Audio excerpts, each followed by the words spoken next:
You guys don't mind me, I'm a little bit rough, but today I want to be sharing with you guys a couple key common mistakes that you guys would need to learn how to avoid to overall see progression in your weight loss journey and not see any like regression.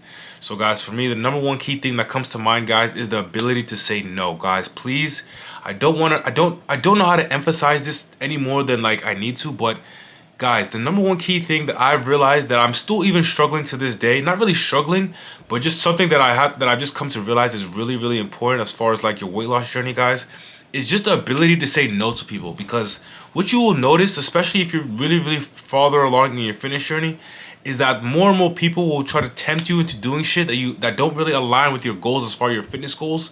So like for me, guys, my coworkers are always asking me to go out to eat lunch with them. They want to go out to fast food places. They want to go out to all these different restaurants. And I've low-key just built up a tolerance to say no.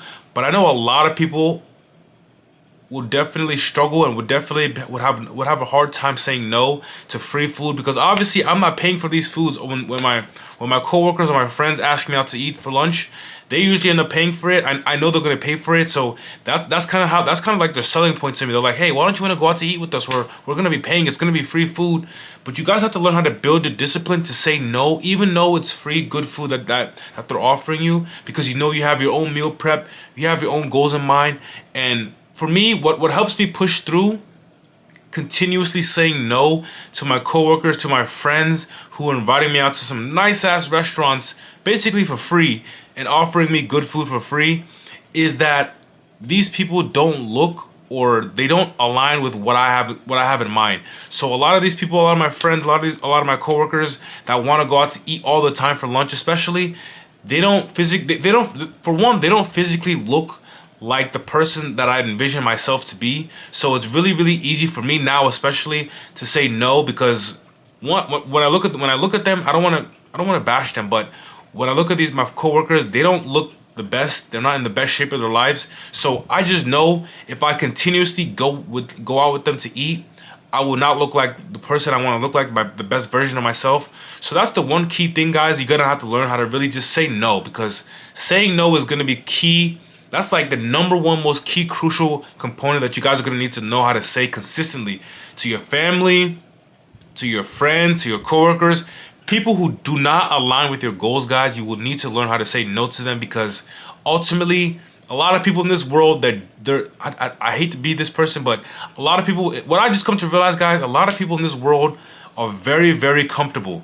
And to be in the best shape of your life, not even to be in decent shape, you have to be kind of abnormal, because the norm in society these days is to just eat a whole bunch of BS food, not really know what you're eating, just like mindlessly eat a whole bunch of bullshit that isn't really good for your body and not work out. A lot of people don't want to do that shit. A lot of people just want to go to work every day, clock in the 9 to 5, come home, have a nice cold beer, some pizza in the fridge, whatever. They want something convenient. Nobody wants to meal prep. Nobody wants to go out to the gym. Nobody wants to go work a 9 to 5. Then on top of that, work out in the gym. Nobody wants to do that. That's very, very abnormal. So if you're watching this, guys, and you really want to take your fitness journey serious, you have to learn how to say no and be okay being abnormal. So that's kind of my second point. Piggybacking on my first point, you have to be okay being abnormal and out of the ordinary. Now that's something that I've already have come to terms with that. I'm so far along on my fitness journey, guys, that like I can definitely share and reflect, especially during the middle stages of my journey. Your mindset will just shift automatically, because when you're doing this shit for so long, as far as like, you know, tracking your macros, going to the gym consistently, waking up when you're supposed to wake up just to get that workout in, guys, the gym and everything just becomes a part of you. It becomes a lifestyle subconsciously. This is not something that I plan. It's just something that just ends up happening, guys. So I want to just let you guys know that that's another thing you're gonna have to look out for, is that just embrace the grind. Even after you get to your goals, you will have to embrace the grind. Basically make this a lifestyle, because at the end of the day, you don't want to just get to one point as far as like the weight or like your goal weight and then just stop there. You want to continuously keep progressing in any little way you can, or just try to maintain that goal physique that if you end up getting to that goal physique, it's very, very important to still be continuously consistent, because you don't want to lose any traction. So guys, that's the second point I want to make clear with you guys. You're gonna have to understand that this is gonna be a lifestyle change, not just something you want to change for 6 months. That's something what I thought I thought to myself, 6 months, if I lock it for 6 months, after those 6 months are done, I'll go back to binge eating and just basically eating a whole bunch of bullshit just to like satisfy all those cravings I was having during my cut. But guys, that's not the case. I've had urges to like go out and eat once or twice. So that's one thing I will say though. Once you get to your goal, you can actually ease up a little bit and like be more flexible with your diet. But guys, once you've gotten to your goal weight, I would say after that, 80% of the time you still have to be eating consistently. So when you're really locked in, I would say you have to be eating 95 to 100% of the time. You have to be eating super clean, tracking your foods. But after you get to your goal, then I would say you could ease up a little bit. So like 80%. So you're still pretty much overall still eating consistently what you need to be eating even after you get to your goal weight. So you guys have to really understand the importance of really locking in and being consistent and making this a lifestyle change, because this is not something that's going to be temporary. Your whole mindset will end up shift. If you're really dialed in for like 5 to 6 months, your mindset will just automatically shift.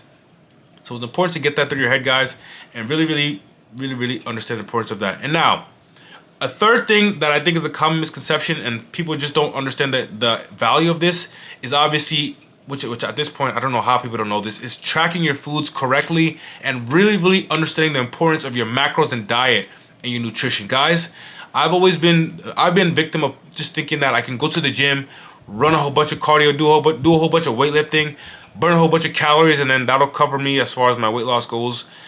And just eating a whole bunch of BS on the side will not even matter. So guys, please do not fall for that trap.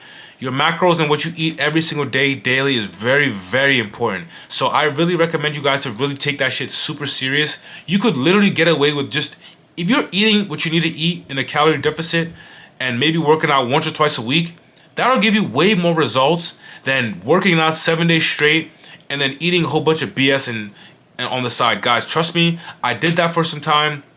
Well, I didn't work out 7 days straight, but I've worked out 5-6 days, cardio sessions, lifting sessions, same day. Then I would just eat, I wouldn't say I would eat a whole bunch of BS, but I would eat a lot of foods loosely without tracking. And I would come to find out that I was ultimately eating at a maintenance calories. So all that work I was doing in the gym just ended up being back to square one. So that's the most frustrating part for you guys that you guys will need to understand, is that you can be putting a whole bunch of work in the gym, sweating your ass off, and then come to find out if you just eat a whole bunch of BS, or not even eating a whole bunch of BS, but you're just eating shit you're not supposed to and not tracking it closely, you can negate all that work you've done in the gym. Then you're gonna have to go back the next day and repeat the whole cycle. And you don't want to have that in your head being like a mental battle with you. So you want to make sure you're eating in a calorie deficit while you're also pushing and strength training in the gym really hard, guys. So I really want to emphasize the importance of doing that in the gym, because that'll help you set you up for success and make it last longer. Because at the end of the day, if you're able to eat in a calorie deficit and push yourself in the gym, you will 100% lose weight and lose body fat. And it's almost gonna seem fun, because like every time, like without a fail, if you're tracking your foods 100% accurately and going to the gym consistently, there is a 100% guarantee you're going to lose weight and lose body fat. I can guarantee you that. I'm a personal testament of that.